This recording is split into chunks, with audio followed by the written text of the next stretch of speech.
Alright, I just finished taking a look at Metatron John and that was amazing. So now let's take a look at the other new servant of today, King Ashoka. The art is pretty simplistic, at least on the background, but the character itself is pretty cool. Again, I'm a huge fan of the Dolman and Yagyu artists, so very cool to see them do another servant. The big pillar on the shoulder as well. Awakened by bastards.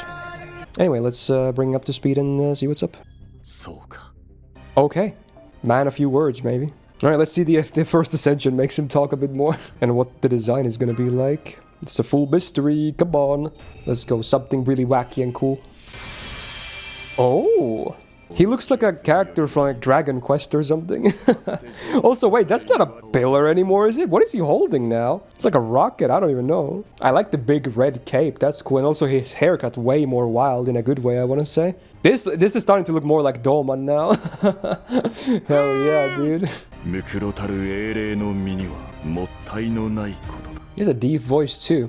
It's very similar to the Cagliostro voice. Oh, it's Diavolo, is it really? Oh, no wonder it was a bit fam. King Crimson! Third ascension, come on. Something even more cool. Let's one up this. Boom. Oh, it's more traditional now. Yo, we got the lions though. Okay, that's a very kingly look this time. I'm guessing the previous two are when he's like a warrior and this is like a king look because again, he is a king. He's got a golden pillar too. Did he just rip it from the front of his castle or whatever? He talks even less. He just said, Alright, FA time. Let's see. I'm guessing it's not fan servicey this time. Maybe something cool, badass, prideful. Okay. Okay. Oh, it's like all kinds of. It's like one of the what are those fire sprites called again? It's like different mobs or something. Is that a blue oni in front of him as well? Like those small onis? He has like a horn. It's like mobs, and then there's a goblin soldier on the background. Those that have the armor and the spears. And is that Lamia behind that one? What the hell? They're just normal mobs. And then there's the kid behind as well, who was on the MP animation we saw. Is it his son or something? I don't really know anything about this guy. I apologize. His pillars are in real life. Their mile is erected all over India. Oh, that's pretty cool. All right, let's see. Battle sprites. Oh my god, it's that big. That's crazy. Also, what is the creature at the top of the pillar? It's like a golden something. It literally cuts into his card too. Are the others as big? Yeah, they're smaller. Okay. Yeah, this is modest. This is like when you're starting out. It's like, oh, here's your first pillar. Enjoy. And then we get like a rocket or something on two. Like, what is this? What is that? Yeah, this is cool as well, actually. Dude, I'm gonna go with the huge pillar. You gotta go with the huge pillar, of course. Honestly, aesthetically, I kind of like this. It's very cool and wacky, but in a good way. Yeah, I don't mind. And if I knew his lore, I'd probably appreciate this hopefully even more. But sadly, my lore about Indian mythology, again, next to nothing. But I can still appreciate what I see here regardless. So, pretty poggies. Alright, let's talk about gameplay next. So we got a 4-star Lancer, so rocking 10.6k attack with 1k foes. Feel like that's alright. Again, not too bad, not too great for a 4-star, but should be okay. The deck consists of double Buster, double Arts as well. Okay. Is he red too on the MP? Let's see. He's blue. Okay, so is he... I guess there's a lot of similarities between this guy and Toryudana. So far, at least. Now his hit counts, we got 3 on Buster, 4 on Arts, 4 on Quick, and 5 on Extra, and the MP game being a 0.4. So while his against cards don't seem to be as good as Jannu, they're not bad by any means. The Arts cards are still okay. Right, passives, not much going on. Wait, what the hell is that icon? Anyway, first of all, we get Magic Res A, which gives him 20% debuff res, and then what the hell is this? He gets... Oh, that's MP damage resistance icon. He gets it against servant enemies. Wait, it's 100? Like a number? Is it a flat? Is it a dam? Wait, what does that mean? That's kind of bad if that's the case. Then wait, what? I'm confused. Maybe it scales well or something. Otherwise, it sounds like it does nothing. Wait, am I missing something? Is this like a nothing burger? Because his last passive is flat damage, which is also a nothing burger. Defensive divinity? It sounds like it's really bad. I love the icon though. I don't think I've ever seen like a full icon of MP damage resistance, but like the icon looks great, but it might be a nothing burger passive. Anyway, he's anti-berserker on his append, which is great. Gives him a very good damage case there. Right, the MP. So we got blue this time. Blue like his hair. His hair is like cyan, right? Kinda. So first of all, he also gets anti-evil power mod for 1 turn. Interesting. But instead of being also anti-good, he gets anti-demonic power mod for 1 turn. So another double power mod for 1 turn before damage. Very similar to Jannu just now. And then when there's 1 enemy on the field, he gets MP damage for 1 turn and does AoE damage. And then does a defense down for 3 turns, which scales with overcharge. So he gets more damage if there's only 1 enemy. Is that what I'm reading correct? He gets an MP damage boost with 1 enemy only on the field. That's an interesting check. That doesn't really exist before. So the power mods against evil and demonic are 30% each. So again, those are also less than Jannu being 50% each. Okay, but it is a 50% MP damage up if there's only 1 enemy on the field. Also, for some reason, Atlas doesn't say that. Atlas just says he gets 50% MP damage. That would be insane if he always got that. But if I'm reading this correctly, it says when there's 1 enemy on the field.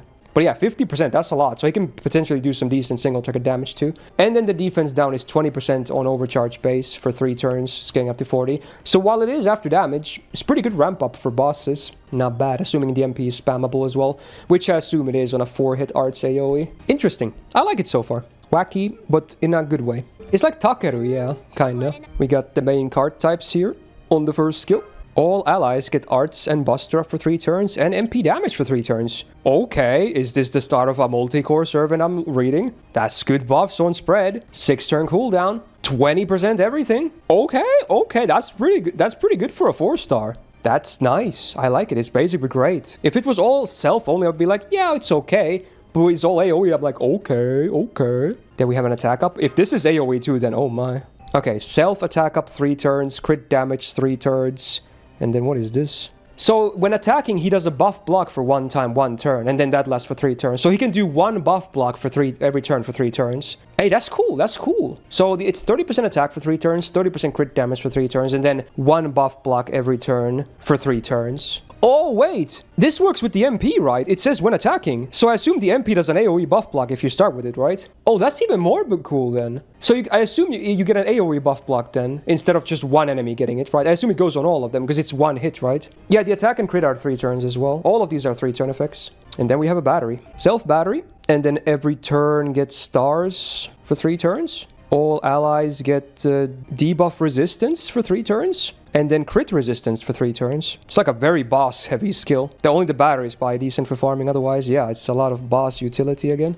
Defensive stuff. So 30% self-battery, 15 stars per turn for 3 turns. Okay. Allies get 30% debuff rest for 3 turns and 30% crit resistance. So again, that eliminates kind of base crits. The enemy would have to have buffs to crit you. That's nice, actually. I like this guy. Wow. I'm not sure how his refund is yet, but if it's good, he can actually be maybe a decent farmer as well, because he has a bit of spread buffs too for multi-core potentially. And having this 30 helps quite a bit too. I kind of like him more on bosses though, because of all this defensive utility though, because you don't really need that on farming. But maybe he can farm too. Yeah, and then like enemy needs buffs to crit, but then they can do buff blocks to potentially prevent some crit buffs too. He seems like a really safe option for bosses for DPS. Maybe not like the most damage out there unless you hit some of his power mods on the MP, but certainly looks to be a very safe and solid pick. That's the impression I'm getting already here. Yeah, I think he has a lot for a 4-star actually. Shame he's story locked though, so getting MP levels is still going to be harder. All right, let's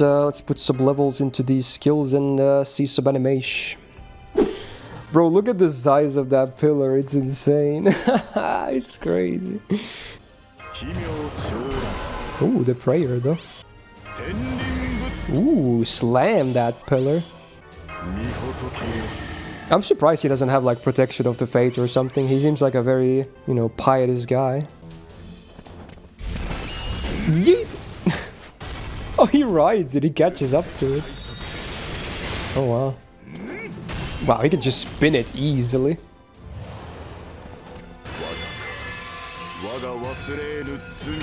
Wow. Are those spears or something that got blasted from there?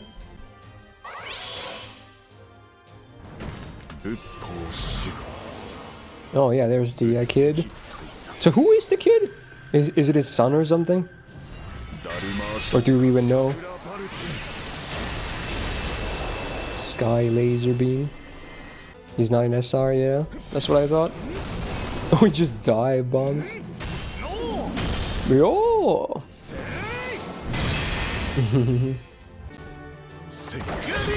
Whoa, did he just gotta go? You give it upside down. Helicopter, helicopter.